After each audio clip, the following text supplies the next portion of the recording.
So, as if October wasn't already glorious enough with clear skies and the crisp, cool fall air coming in, depending on where you live, as if that wasn't good enough, we just get the news a couple of hours ago that President Trump has decided to authorize troops to go into Portland and clean the place up. Take a listen.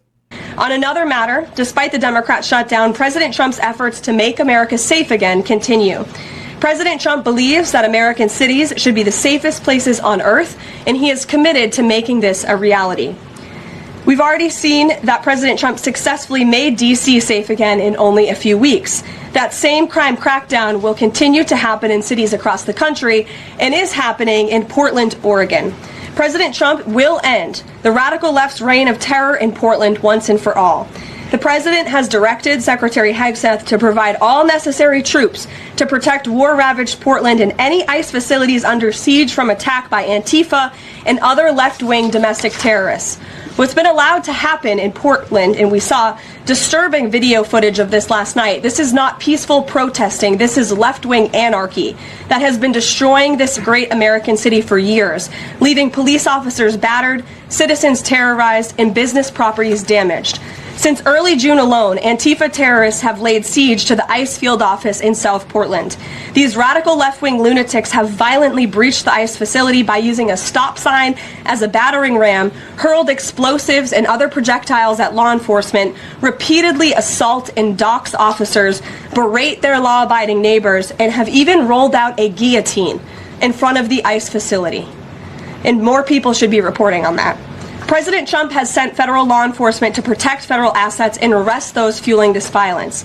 Just last night, we saw an extremely troubling incident where conservative journalist Nick Sortor was captured on video being taken into custody by the Portland police after he was ambushed by Antifa and was defending himself from these assaults.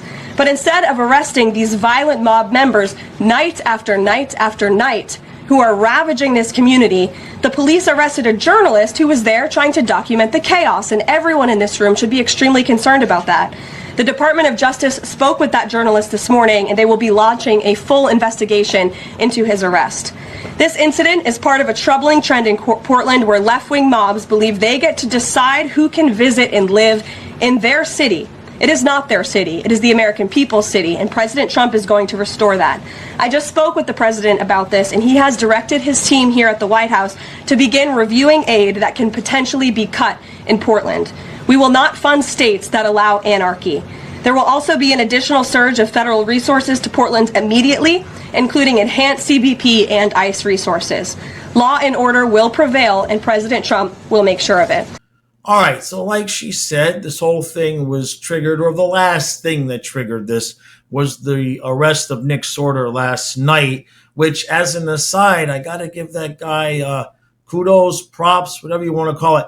I don't know that after what happened to Charlie Kirk, if I'd be the guy standing on the street corner in the middle of Portland trying to say anything that could be misconstrued as right-wing, let alone standing out there proudly doing his job. So hats off to him, man. Absolutely. It's going to take people with courage like that, and that definitely takes some cojones. So they threw multiple punches at me.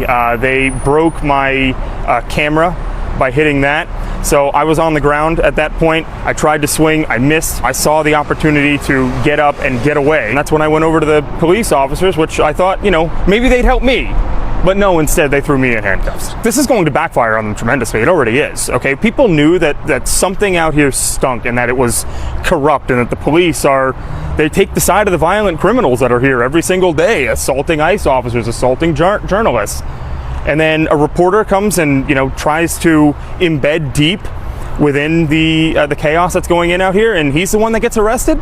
So he ended up being attacked and surrounded. Now, there is one video from the day before where somebody came at him and he shoved them back away. But that was from the night before. So the obvious implication here is that he basically got arrested for exercising his First Amendment rights, and because the police and the entire town there in Portland is basically run by Antifa. And that is what President Trump is getting ready to put an end to. Now, my question about this is threefold. How long is this going to take?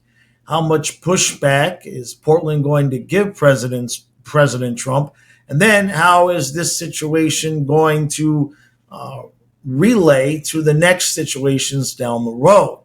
Now, in terms of when the troops are going to get there, we haven't heard anything like that. Obviously, this just dropped a couple of hours ago. I would assume it's going to be pretty quick. Now, how long this is going to take, that's really the big question, because in D.C., the mayor was at least publicly grateful for the troops and thankful for the help to lower the crime rate and everything. But this ain't going to be like D.C. Portland, if there's any place in the United States that's going to put up a rather lengthy, large fight, it's going to be Portland.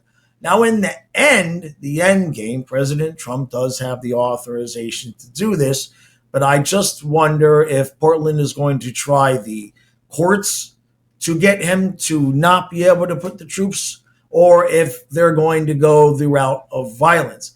I suspect, since it's Antifa, they're probably going to take the route of violence, and in which case FAFO is there's going to be a lot of memes coming out of Portland in the next couple of weeks, if not longer, if they decide to actually fight back against what Trump is trying to do.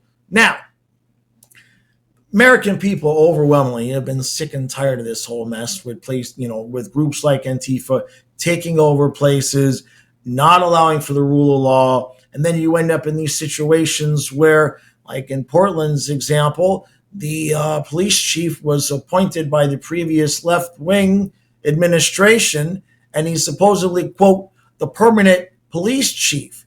Now, basically, if you're Antifa in Portland, you can get away with everything you want, anything you want, all the time. And what Nick Sortor had been saying was that he bet that if he was attacked and defended himself, that he'd be the one arrested. And they went ahead and they actually proved his point right.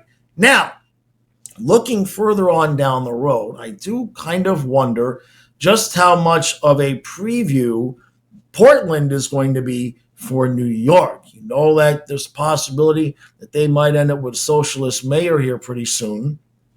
And he's already made mention to some of the things that he's going to do to go against Trump, since that's the left wing's their only platform is anti-Trump. And so I just wonder if what is fixing to happen in Portland is sort of hey guys, New Yorkers, just want to let you know what you might be in for. And oh, by the way, if you resist what we're trying to do, well, then it might even get a little bit worse.